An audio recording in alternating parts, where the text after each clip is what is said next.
Moikka, mä oon Katri, oon psykologi- ja joogaopettaja ja täällä Rebootilla ohjaan restoratiivista joogaa ja äänimaljarentoutuksia, joihin on myös kouluttautunut.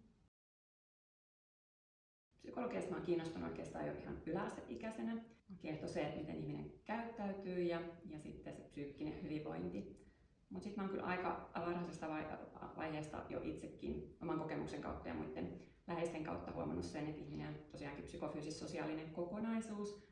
Eli uskon vahvasti siihen, että se miten meidän keho voi, niin vaikuttaa myös siihen, miten meidän mieli voi ja toisinpäin. Joogaohjaajaksi mä oon halunnut lähteä opiskelemaan sen takia, että mä ymmärtäisin jotenkin paremmin sitä, että mitä jooga voi tarjota just tasapainottamaan sekä niin kuin sitä kehon hyvinvointia että mielen hyvinvointia ja niin kuin vahvistaa sitä keho-mieli-yhteyttä. Ja toinen semmoinen iso tekijä niin kuin siellä, miksi on halunnut opiskella joogaopettajaksi ja lähteä toteuttaa myös tätä työtä, on se, että ne omat kokemukset siellä matolla, mitä mä oon saanut.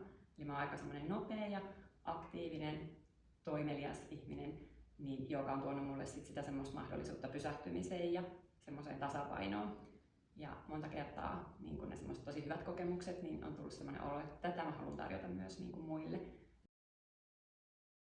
Parhaita hetkiä mun työssä on ehdottomasti sellaiset tilanteet, kun mä näen, ja ehkä joskus saan ihan suullista palautettakin siitä, mutta ihan se, että kun mä niinku voin tuntea ja aistia sen, miten ihmiset lähtee rauhoittumaan harjoituksen aikana.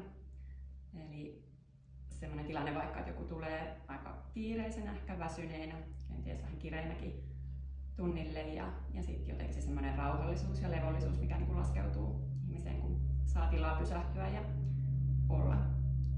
Ne on semmosia ihania hetkiä itselle. No, mut saa aamuisin nousemaan tällä hetkellä ihan konkreettisesti meidän koirapentu.